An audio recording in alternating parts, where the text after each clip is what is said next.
الحمدللہ رب العالمین والعاقبۃ للمتقین والصلاۃ والسلام علی اشرف الانبیاء والمرسلین وعلی آلہ وصحبہ اجمعین اما بعد فاعوذ باللہ السمیع العلیم من الشیطان الرجیم بسم اللہ الرحمن الرحیم ان اللہ وملائکتہ یصلون علی النبی یا ایہا الذین آمنوا صلوا علیہ وسلموا تسلیما اللہم صلی علی محمد وعلی آل محمد کما صلیت علی ابراہیم وعلی آل ابراہیم انک حمید مجید اللہم بارک علی محمد وعلی آل محمد کما بارکت علی ابراہیم وعلی آل ابراہیم انک حمید مجید رب اشرح لی صدری ویسر لی امری واحلل عقدۃ من لسانی یفقہوا قولی۔ محترم ناظرین کرام، بزرگان دین اور میری عزیز ماؤں اور بہنوں بھائیوں، السلام علیکم ورحمۃ اللہ وبرکاتہ۔ میں آپ کا میزبان عبدالوہاب آپ کو پروگرام گفتگو کے اندر خوش آمدید کرتا ہوں۔ ناظرین، ذی الحجہ کا مہینہ اپنے اختتام پر ہے اور اس سال کا یہ میرا آخری پروگرام ہے۔ پھر نیکسٹ ویک محرم کا مہینہ شروع ہو چکا ہوگا اور اسلامی کیلنڈر کا نئے سال کا آغاز ہو چکا ہوگا۔ اللہ تعالیٰ مجھے، آپ کو، ہم سب کو یہ جو سال گزرا ہے اس سال کی برکت عطا فرمائے۔ ناظرین، اللہ کے رسول صلی اللہ علیہ وسلم نے ارشاد فرمایا انما الاعتبار للخواتم، کہ اعتبار خاتمے کا ہوتا ہے۔ پورا سال جیسا گزرنا چاہیے تھا ویسا تو نہیں گزرا، یا ہمیں جیسا گزارنا چاہیے تھا ویسے تو نہیں گزارا ہم نے، کیونکہ اس سال کے اندر کافی ایشوز کھڑے ہو گئے۔ اور میں سمجھتا ہوں کہ میری زندگی کا، آپ حضرات کی زندگی کا یہ جو پیریڈ گزرا ہے پچھلا، یہ جو کرونا وائرس کا اور پینڈیمک کی جو سچویشن تھی، پھر اس کی وجہ سے لاک ڈاؤن اور اس کی وجہ سے جو ہے وہ ہر چیز کا بند ہو جانا، اور مسجدوں کا بند ہو جانا، مدارس کا، مکاتب کا، اسکولوں کا، آفیسز کا، ٹریولنگ ختم ہو جانا، حج کا نہ ہونا، یعنی عمومی طور پر مسجد اقصیٰ کا بند ہو جانا، مسجد نبوی کا بند ہو جانا، یہ ایک بہت بڑے ایک ایسے ایشوز تھے، اور میں سمجھتا ہوں کہ یہ بہت بڑے المیے تھے۔ اگر دیکھا جائے تو ہر اعتبار سے، یعنی مذہبی اعتبار سے بھی اور دنیاوی اعتبار سے بھی، کہ کاروبار لوگوں کے ختم ہو گئے اور لوگوں کے کافی ایشوز کھڑے ہو گئے، بہت سارے لوگ انتقال کر گئے، اور بہت سارے لوگوں کے ساتھ مینٹل ایشو ہو گئے، ذہنی دباؤ کا شکار ہو کے وہ ذہنی بیماریوں کے اندر مبتلا ہو گئے۔ تو کافی ایشوز ہیں، بچوں کے ساتھ کافی ایشوز ہو گئے، لوگوں کا لائف سٹائل چینج ہو گیا، ہمارا طرز زندگی چینج ہو گیا۔ تو لہذا یہ ساری چیزیں ہم نے اس سال کے اندر دیکھی ہیں، اور اچھی چیزیں بھی ہوئی ہیں یقینی طور پر، کہ جب رمضان مبارک کا مہینہ تھا، مساجد بند ہو گئیں اور تراویح کا اہتمام مساجد میں نہیں ہو رہا تھا، تو لوگوں نے گھروں کے اندر تراویح پڑھنا شروع کر دی، اور لوگوں نے گھروں کے اندر جماعت سے نماز پڑھنا شروع کر دی، جمعے کا اہتمام کرنا شروع کر دیا۔ تو یہ ساری چیزیں ہیں، اور یہ دیکھا جائے تو پھر فیملی کے ساتھ زیادہ وقت گزارنے کا موقع مل گیا۔ بہت سارے لوگ تھے جو بہت مصروف تھے، ان کے پاس وقت نہیں تھا، تو ان کو وقت مل گیا۔ بہت سارے لوگوں نے قرآن پڑھنا شروع کر دیا، بہت سارے لوگوں نے تفسیر پڑھنا شروع کر دی، آن لائن کلاسز لینا شروع کر دیں، اور سیرت کی کتابیں پڑھنا شروع کر دیں۔ بہت سارے لوگوں نے ہسٹری پڑھنا شروع کر دی۔ بہت سارے لوگ جو ہے وہ اپنے آپ کو ٹائم دینا چاہتے تھے، تو ان کو ٹائم مل گیا اپنے آپ کو دینے کا، بزرگوں کے پاس بیٹھنے کا وقت مل گیا۔ تو بہت ساری پازیٹیو چیزیں بھی ہوئیں اور نیگیٹیو چیزیں بھی ہوئیں، لیکن سال اب اپنے اختتام پر ہے، اور محرم الحرام کا مہینہ بالکل اس کی ابتدا ہے۔ تو اللہ تعالیٰ مجھے، آپ کو، ہم سب کو معاف فرمائے، جو ہم سے خطائیں ہو گئیں، جو غلطیاں ہو گئیں، جو سال جیسے گزارنا چاہیے تھا ویسے تو نہیں ہم نے گزارا۔ یقینی طور پر انسان غافل ہے، کمزور ہے، ضعیف ہے، اس سے یقینی طور پر کوئی نہ کوئی خطائیں بھی ہوئی ہوں گی۔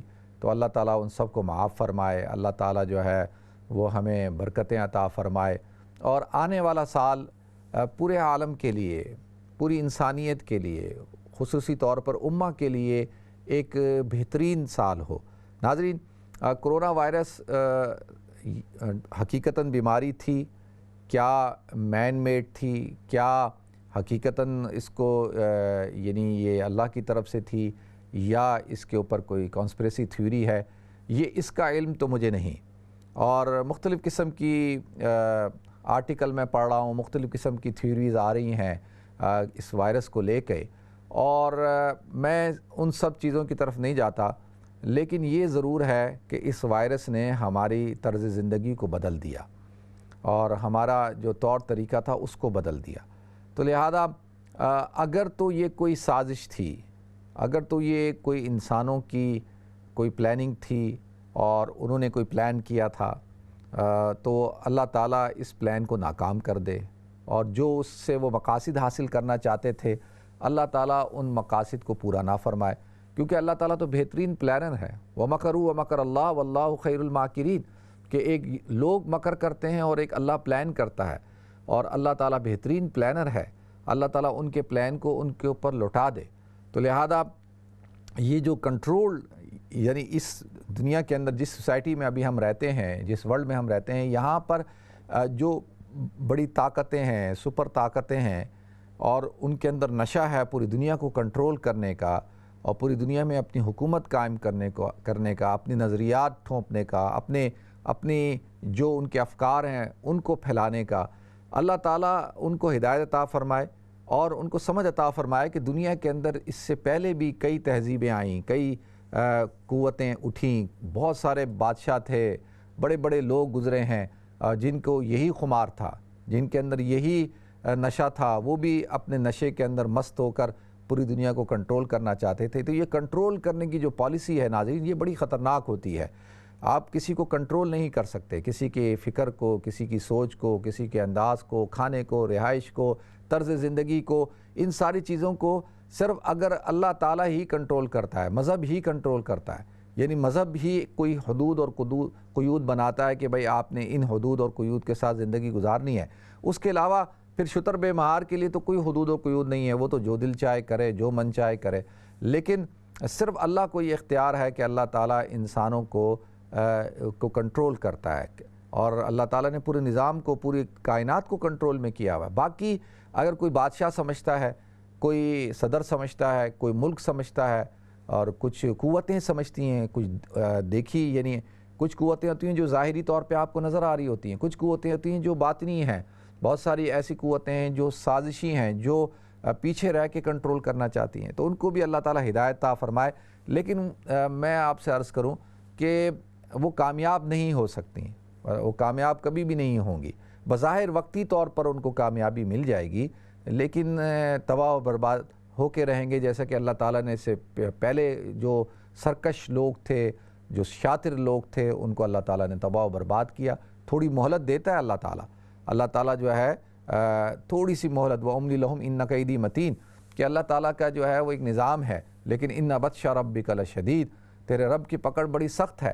تو اللہ تعالیٰ جو ہے وہ ان سازشوں کو ناکام کرے، اور آنے والا سال مسلمان امہ کے لیے، اور آنے والے جو اشہر حرمت والے ہیں، خاص طور پہ جو محرم کا مہینہ ہے، اللہ تعالیٰ اس مہینے کو بھی مسلمانوں کے لیے باعث رحمت بنائے، باعث برکت بنائے۔ اور یہ جو 4 مہینے ہیں نا، ان عدت الشہور عند اللہ 12 شہرا فی کتاب اللہ یوم خلق السماوات والارض منہا 4 حرم، کہ اللہ تعالیٰ نے جو سال کے جو 12 مہینے ہیں ان کی تعداد رکھی ہے، سال کے جو مہینے ان کی تعداد 12 ہے۔ ان عدت الشہور عند اللہ 12 شہر فی کتاب اللہ، اللہ کی کتاب کے اندر، اور کس وقت سے؟ یوم خلق السماوات والارض، جب سے اللہ تعالیٰ نے آسمان اور زمین کو پیدا کیا ہے۔ اور منہا 4 حرم، ان میں سے 4 مہینے عزت والے ہیں، حرمت والے ہیں، تو ان میں سے ایک مہینہ جو ہے وہ محرم کا ہے۔ تو لہذا محرم کا مہینہ شروع ہونے والا ہے۔ آج محرم کا مہینہ ہمارے ہاں صرف اور صرف اس بات کی علامت بن گیا کہ اس مہینے کے اندر لوگ غم بناتے ہیں، اور اس مہینے کو ایسا سوگ کا مہینہ بنا دیا گیا ہے، حالانکہ ایسی کوئی بات نہیں ہے۔ اس مہینے کے اندر ایک بڑی عظیم قربانی اللہ تعالیٰ نے جو ہے وہ لی ہے، اور حضرت عمر رضی اللہ تعالیٰ عنہ کی شہادت جو ہے، آپ کی وفات جو ہے 1 محرم الحرام کو ہوئی، اور پھر 10 محرم الحرام کو نواسۂ رسول حضرت حسین رضی اللہ تعالیٰ عنہ کی شہادت ہوئی اور ان کی خانوادے کی شہادت ہوئی، تو لہذا یہ ایک بہت بڑی قربانی تھی۔ اگر دیکھا جائے ناظرین تو اسلام کی ابتدا بھی قربانی ہے اور اس کی انتہا بھی قربانی ہے۔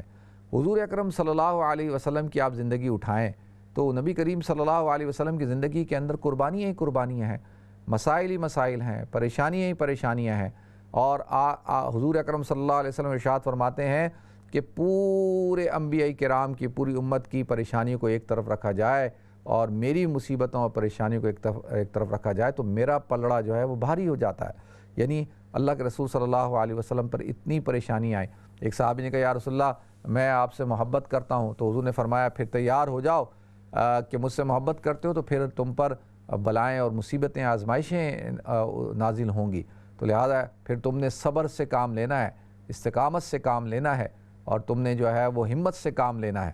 تو لہذا اگر دیکھا جائے تو حضور اکرم صلی اللہ علیہ وسلم نے جیسے ہی نبوت کا اعلان کیا تو آپ کے فی ذاتی آپ کے اوپر تشدد کیا گیا، حضرت ابوبکر صدیق رضی اللہ تعالیٰ کے اوپر تشدد کیا گیا۔ یعنی ایک دفعہ تو حضور اکرم صلی اللہ علیہ وسلم نماز پڑھ رہے تھے تو آپ کے اوپر تو اونٹنی کی اوجڑی لا کر جو ہے وہ پھینک دی گئی، جس سے آپ کا سانس گھٹنے لگا۔ حضرت فاطمہ زہرا رضی اللہ تعالیٰ عنہ نے اس کو اٹھایا اور کہا کہ تم اس شخص کو کیوں قتل کرنا چاہتے ہو جو صرف یہ کہتا ہے کہ میرا رب اللہ ہے۔ اسی طریقے سے حضور اکرم صلی اللہ علیہ وسلم کے خلاف کتنی سازش ہوئیں آپ کو قتل کرنے کی، آپ کو پریشان کرنے کی، آپ کو تکالیف دینے کی، اور آپ کو طعنے دیے جاتے تھے، آپ کو جادوگر کہا جاتا تھا، مجنوں کہا جاتا تھا، دیوانہ کہا جاتا تھا۔ پھر آپ کا شیب ابی طالب کے اندر آپ کا سوشل بائیکاٹ کیا گیا، آپ کے پورے خاندان کا۔ وہ 3.5 سال کا جو عرصہ ہے وہ اگر آپ حضرات پڑھ لیں، میں گزارش کروں گا آپ حضرات پڑھیں کہ وہ کتنا سخت وقت تھا۔ پھر آپ کے ساتھیوں کو تکالیف دی گئیں، پریشانیاں، اور اسی طرح پھر اللہ کے رسول صلی اللہ علیہ وسلم نے اور صحابہ کرام نے ہجرت کی، حبشہ کی طرف ہجرت کی، صحابہ کرام نے مدینہ منورہ کی طرف ہجرت کی، حضور صلی اللہ علیہ وسلم نے اپنے گھر بار کو چھوڑا اور صحابہ کرام نے اپنے گھروں کو چھوڑا، اپنی جائیدادوں کو چھوڑا، اپنے باغات کو چھوڑا، ہر چیز کو چھوڑا، بیت اللہ کو چھوڑا، یعنی بیت اللہ جیسی عظیم جگہ کو اللہ کے رسول صلی اللہ علیہ وسلم نے مبارک جگہ کو چھوڑا۔ کس چیز کے لیے؟ صرف دین کی قربانی، دین کے لیے اپنے آپ کو قربان کیا۔ تو لہذا آپ جب مدینہ منورہ آئے ناظرین تو مدینہ منورہ آتے ہی آپ کو چیلنجز کا سامنا کرنا پڑا۔ غزوہ بدر ہو گئی، پھر اس کے بعد غزوہ احد ہوئی۔ غزوہ احد کے اندر ہر طرف جو ہے وہ گھروں کے اندر جو ہے وہ شہداء کی لاشیں تھیں۔ حضرت حمزہ رضی اللہ تعالیٰ عنہ سید الشہداء، ان کو شہید کر دیا گیا، کتنی بے دردی کے ساتھ شہید کیا گیا۔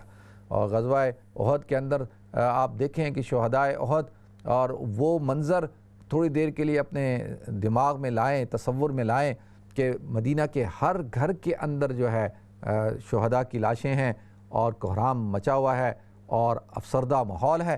لہذا آپ اللہ کے رسول صلی اللہ علیہ وسلم جو ہے وہ حضرت حمزہ کی شہادت پہ کتنے غمگین ہیں۔ آتا ہے کہ ہر شہید کے ساتھ حضرت حمزہ کی آپ نے نماز جنازہ پڑھی۔ 70 کے قریب شہداء احد ہیں تو 70 دفعہ حضرت حمزہ رضی اللہ تعالی عنہ کی آپ نے جنازہ کی نماز پڑھی۔ تو کتنا آپ کو غم تھا، اپنے چچا سے کتنی محبت تھی۔ تو پھر یہ تو میں صرف آپ کو جسمانی تکالیف کی بات بتا رہا ہوں، یعنی حضور اکرم صلی اللہ علیہ وسلم، پھر غزوہ احد ہوئی، پھر آپ دیکھیں خیبر، اس کے بعد جو ہے اور جنگیں ہوئیں، تبوک ہوا، پھر جو ہے اللہ کے رسول صلی اللہ علیہ وسلم موتا ہوا، اور پھر فتح مکہ۔ یہ ساری جو تکالیف تھیں یہ کس لیے تھیں؟ دین کے لیے تھیں۔ شہداء کی ایک تسلسل ہے، ایک ہسٹری ہے، ایک تاریخ ہے۔ یعنی سید الشہداء حضرت حمزہ سے یہ سلسلہ شروع ہوتا ہے اور پھر حضرت حسین رضی اللہ تعالیٰ عنہ تک پہنچتا ہے، پھر ان کے بعد بھی تابعین اور تبع تابعین تک یہ سلسلہ جاری رہتا ہے۔ یقینی طور پر حضرت حسین رضی اللہ تعالیٰ عنہ کی شہادت بڑی عظیم شہادت ہے، بہت بڑی قربانی ہے اور بہت بڑا ایک سانحہ ہے، اور اس سانحے کی وجہ سے آج دیکھیں اسلام کے اندر 2 فرقے بن چکے ہیں۔ یعنی عرض یہ کرنا ہے کہ اتنا بڑا سانحہ ہے کہ جس کی جتنی مذمت کی جائے اتنا کم ہے، لیکن شہادت تو ایک مقام ہے، شہادت تو ایک اعزاز ہے۔ اللہ رب العزت جس کو شہادت کا مقام دیتے ہیں اس کو اللہ تعالیٰ اعزاز عطا فرماتے ہیں، اور اسلام کے اندر یہ سب سے بڑا جو رتبہ ہے اللہ رب العزت نے جو عطا کیا ہے وہ شہید کو عطا کیا ہے۔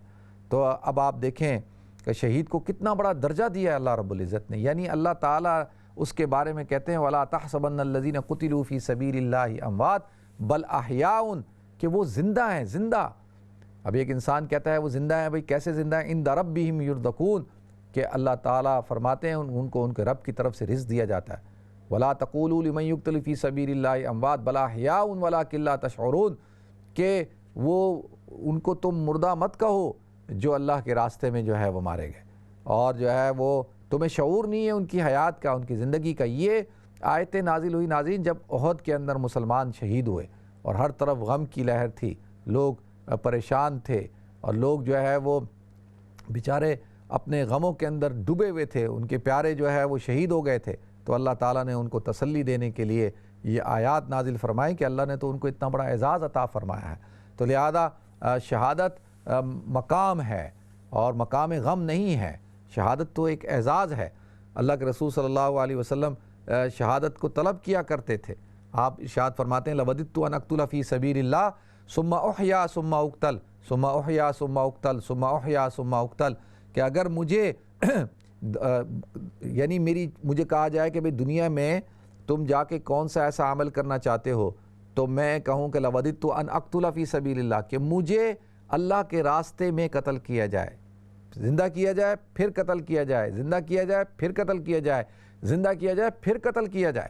یعنی حضور اس طرح ارشاد فرما رہے ہیں کہ مجھے یہ بات بہت محبوب ہے کہ آتا ہے کہ جنت کے اندر کوئی شخص دنیا میں جانے کی تمنا نہیں کرے گا سوائے شہید کے، کہ شہید اس بات کی تمنا کرے گا کہ اللہ تو دنیا میں مجھے دوبارہ بھیج اور دوبارہ میں تیرے راستے کے اندر اپنی جان کی قربانی پیش کروں۔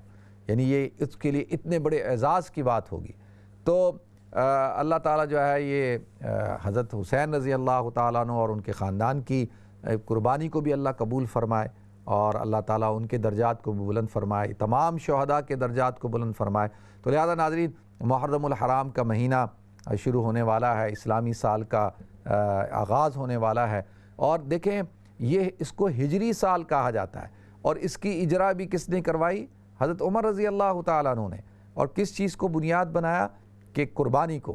یعنی جب مشورہ ہوا کہ اسلامی سال، جب اصل تو حضور اکرم صلی اللہ علیہ وسلم جب آپ مدینہ منورہ تشریف لائے تو آپ نے دیکھا کہ مدینہ منورہ کے اندر جو ہے وہ ہبرو کیلنڈر چلتا ہے، اور عربوں کے ہاں تو کوئی ایک مروجہ کیلنڈر نہیں تھا، وہ کسی ایک واقعے کو بنیاد بناتے تھے سال کی ابتدا اور سال کی انتہا کے لیے۔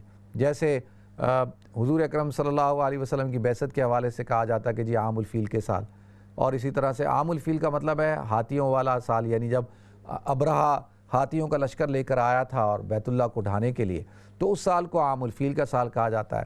جس سال حضرت خدیجۃ الکبریٰ رضی اللہ تعالیٰ عنہا کا انتقال ہوا اور حضرت ابو طالب کا انتقال ہوا، تو اس سال کو حضور اکرم صلی اللہ علیہ وسلم نے عام الحزن کا سال قرار دیا کہ بھئی یہ غم کا سال ہے۔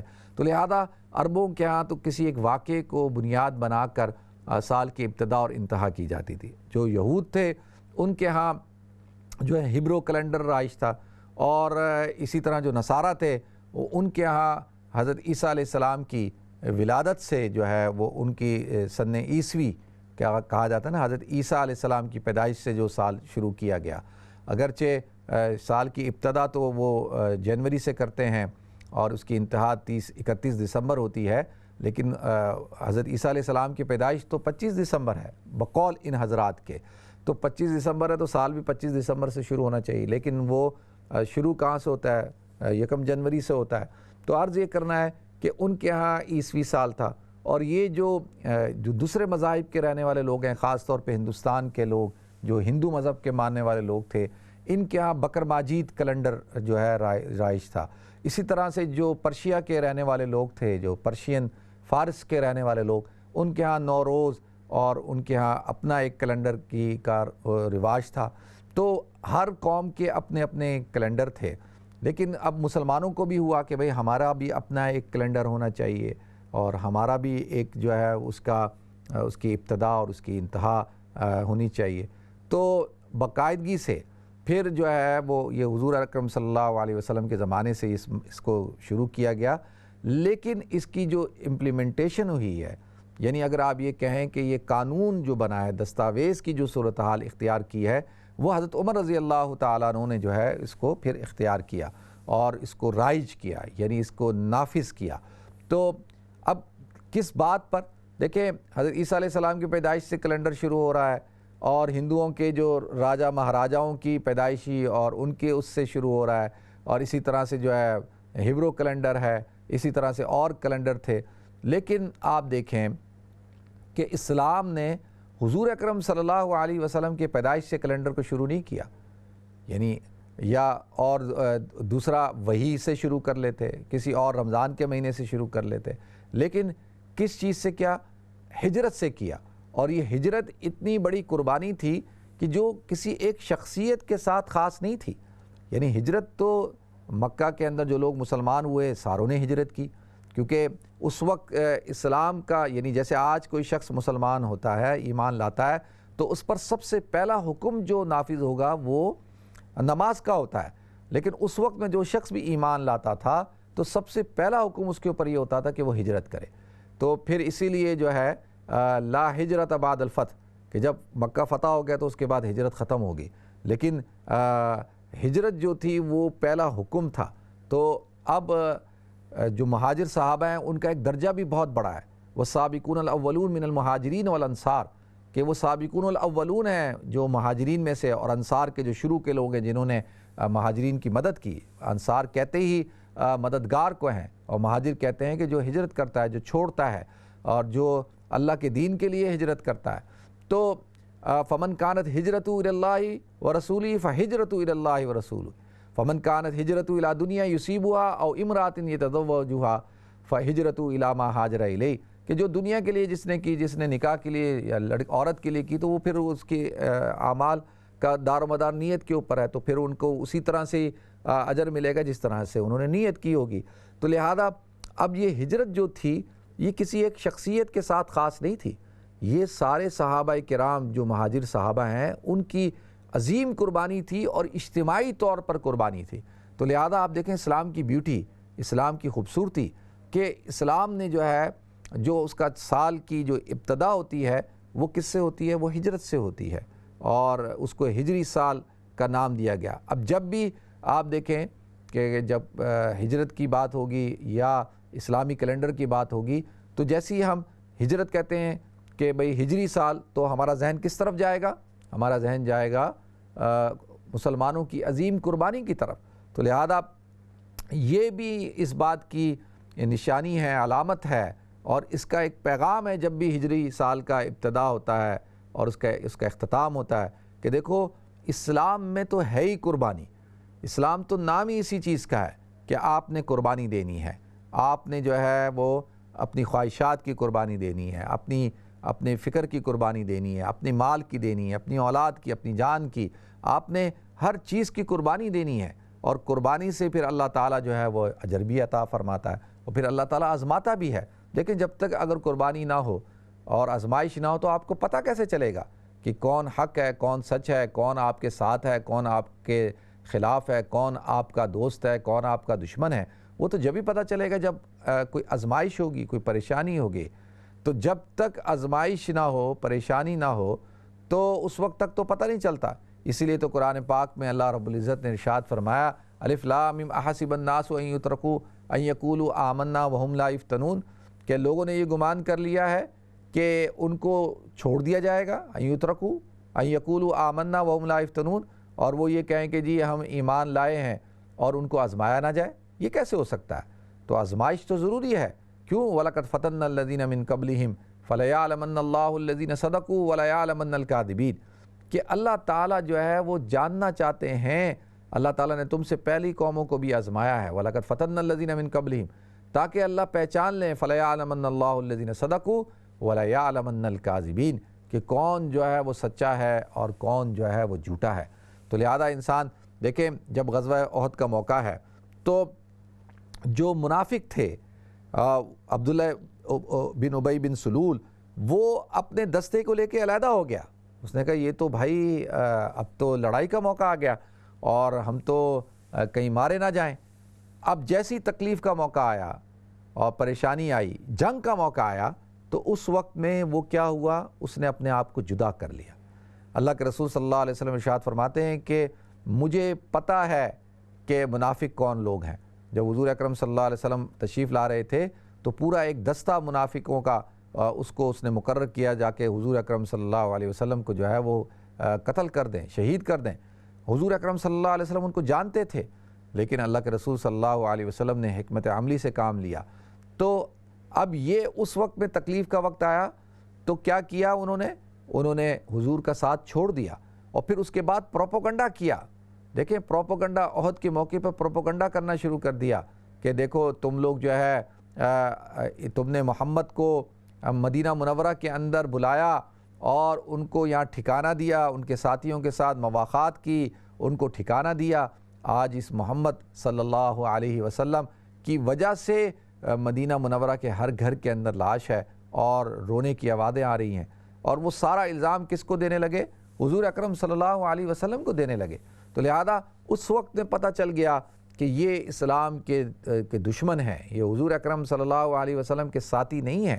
تو لہذا دیکھیں، جو کہتے ہیں نا کہ منافق سب سے جہنم کے سب سے نچلے درجے کے اندر ہوگا، یعنی کافر اور مشرک سے بھی جو نچلا درجہ ہے اس درجے کے اندر ہوگا۔ کیوں کہ منافق جو ہے ان المنافقون یخادعون اللہ وهو خادعهم، کہ وہ اللہ کو دھوکہ دیتے ہیں۔ اللہ تو دلوں کے حال کو جانتا ہے، یعلم خائنۃ الاعین وما تخفی الصدور، اللہ تو تمہارے آنکھوں کی خیانت کو بھی پہچانتا ہے کہ تم کس نگاہ سے دیکھ رہے ہو، تمہاری نگاہوں کے اندر کیا ہے اور تمہارے سینوں کے اندر کیا چیز پوشیدہ ہے، کیا ارادے پوشیدہ ہیں۔ اللہ سے تو کوئی بات چھپی ہوئی نہیں ہے، اللہ کو تو پتہ ہے۔ تو یہ منافق کیا کرتے ہیں؟ یخادعون اللہ، اللہ کو دھوکہ دیتے ہیں، اور حقیقت وہ خادعهم۔ اور پھر ایک جگہ اور اللہ تعالیٰ نے ارشاد فرمایا ان المنافقین فی الدرک الاسفل من النار، کہ یہ جہنم کے سب سے نچلے درجے کے اندر ہوں گے، سب سے۔ کیوں؟ کیونکہ دیکھیں جو کافر ہے وہ تو ڈکلیئر ہے نا، وہ تو آپ کے سامنے ہے اور وہ کہتا ہے کہ جی میں تو کافر ہوں، آپ کو پتہ ہے کہ بھئی یہ کافر ہے، یہ مشرک ہے۔ مشرک یہاں پر اگر کافر کو اس معنی میں لیا جائے جو نان بلیورز ہے، جو مانتا نہیں ہے اور جو اللہ کو اور اللہ کے دین کو، حضور اکرم صلی اللہ علیہ وسلم کی رسالت پر، اسلام پر ایمان نہیں لاتا، اس کو کافر کہا جاتا ہے۔ تو لہذا اب وہ تو کھلم کھلا ڈکلیئر کرتا ہے نا کہ بھائی میں آپ کے ساتھ نہیں ہوں، میں آپ کے دین پر نہیں چلتا، میں آپ کی دعوت کو قبول نہیں کرتا، تو وہ تو سامنے کھڑا ہے نا، تو اس کا تو پتہ ہے آپ کو۔ دیکھیں ایک ہوتا ہے آپ کا دشمن جو کھلم کھلا دشمن ہوتا ہے، جو آپ کے سامنے کھڑا ہوتا ہے، اس سے آپ کو اتنا خطرہ نہیں ہوتا کیونکہ آپ اس سے چوکنا رہتے ہیں، آپ اس کے لیے حفاظت کا سامان بھی کرتے ہیں کیونکہ آپ کو پتہ ہے کہ آپ کا دشمن ہے۔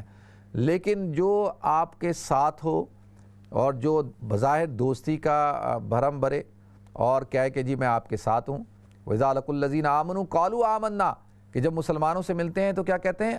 قَالُوا آمَنَّا، ہم ایمان لائے ہیں، ہم تو مومن ہیں۔ وَإِذَا خَلَوْا إِلَىٰ شَيَاطِينِهِمْ قَالُوا إِنَّا مَعَكُمْ، اور جب شیاطین کے پاس یعنی اپنے سرکش دوستوں کے پاس، گمراہ لوگوں کے پاس جاتے ہیں تو ان کو کیا کہتے ہیں؟ اِنَّا مَعَكُمْ إِنَّمَا نَحْنُ مُسْتَهْزِئُونَ، کہ ہم تو مذاق کر رہے ہیں، ٹھٹا کر رہے ہیں۔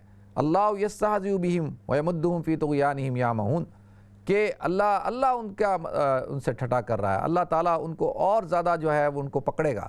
تو لہذا ناظرین یہ جو منافق ہوتا ہے یہ بڑا خطرناک شخص ہوتا ہے، اور یہ آپ اسلام کو شروع سے لے کے آخر تک انہی لوگوں نے جو ہے اسلام کو نقصان پہنچایا ہے۔